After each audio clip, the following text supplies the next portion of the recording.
The truth is, men are in fact happier than women. There are plenty of miserable, depressed men and some truly happy women out there. We're not talking about outliers here. The exception, as they say, never makes the rule. Rather, we're talking about the average man being happier than the average woman. Anyone who doubts this should consider the proportion of females on antidepressants versus males. According to some studies, 1 in every 4 women is on antidepressants, compared to 1 in every 10 men. Regardless of which study you believe, the results are mainstream. More women are on antidepressants and anti-anxiety medications than men, and the simple reason for this is that men are happier than women. So it begs the question, why does there exist such a disparity across the plane? So here are my 3 reasons why men are happier than women. The key reason men are happier than women is that men peak and plateau longer than women. Women, on the other hand, are most attractive between the ages of 18 and 28, give or take a few years from either direction.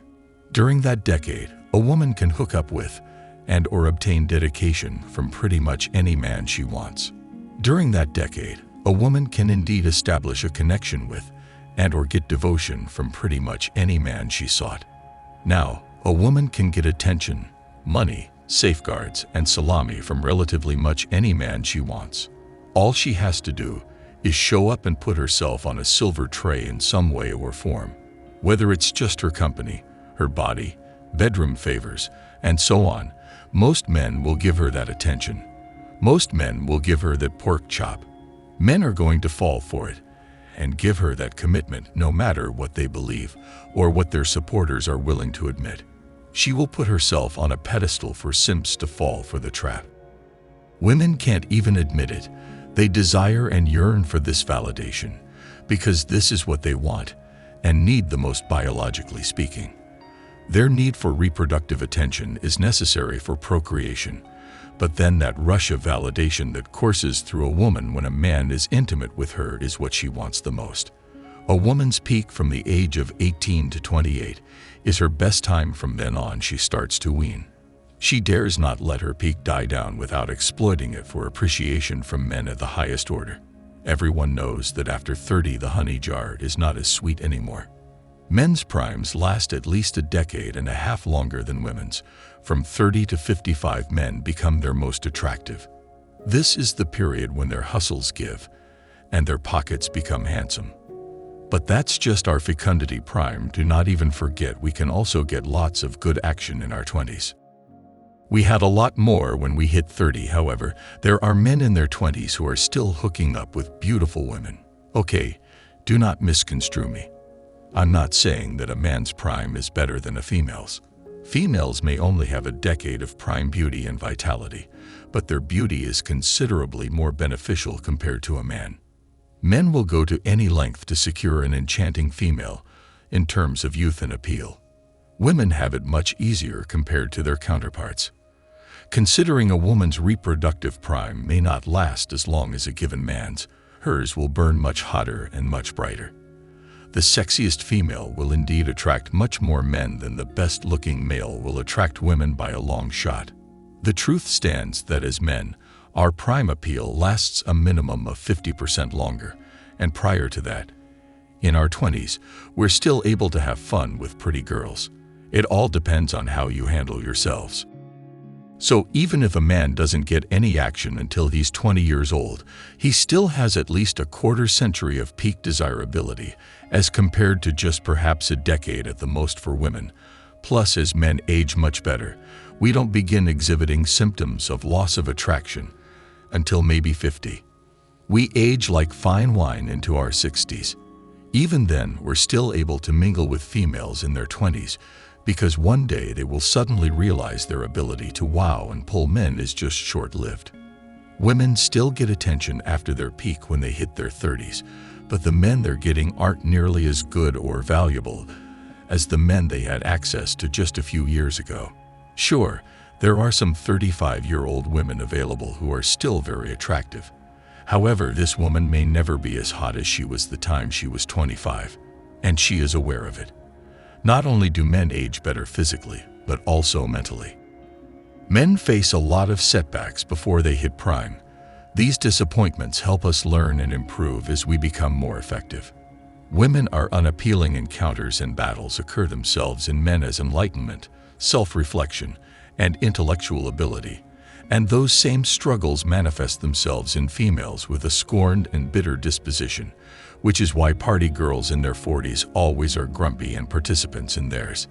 Men, however, never cease maturing, so by the time we get to our 30s, we act like grown, responsible men. Women, on the other hand, stop maturing at 18, at the onset of their peak sexual appeal, and they maintain that same post-pubescent mentality all through their 20s. When male attention on women phases out, they again rekindle their maturity process. This is why today's women become nothing more than overgrown children. They have a youth mentality until men stop desiring to attach to them. And when that actually does happen, they're forced to act like women, but it's too late by then. They've already developed bad habits that cannot be reversed at any age. Even the scorned 38-year-old former party girl still has the mind of a 23-year-old at that point, having only decided to start maturing and growing up again. The resultant effect is the occurrence of older attractive women who are harder to hook up with than 22-year-old more attractive ladies. Men age like tobacco and fine wine, and women age like milk. Their attractiveness is so short-lived and perishable, they exit the marketplace as soon as their entry. They are so spiteful of the biological clock, and they try to reverse it by going to the doc and getting some pharma to help them get by the night and face their predicament during the day.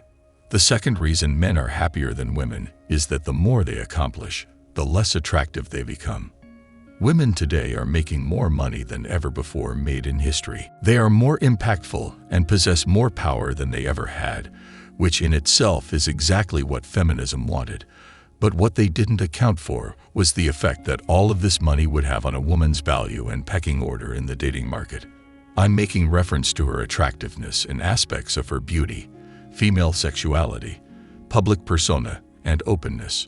Folks' view: the more a woman actually achieves, the more money she makes, the more power and influence she achieves, and the further she reduces her pool of potential admirers. In other words, the more and more status a woman has, the lesser men she'll have to pick from. Women are hypergamous as opposed to hypergamous. They simply marry up and never down. And if you look up, the fewer men they are. Executively positioned women to want execs at the same level in other companies. These men are, however, skeptical of their equally powerful women because neither can submit. The CEO women have to be killer sharks to rise to the top and never realize not to change that persona past the corporate. They simply repulse men with or without an inferiority complex. Women who want to start families but don't care about careers or sleeping around are realizing that as they get older, fewer and fewer people will tolerate their crappy attitudes and behavior like men. They're also realizing that they've been lied to. They were told that if they go to college, hook up with a bunch of dudes to get it out of their system, graduate with a useless degree, and then go work in a cubicle for 30 years, they'd be truly happy.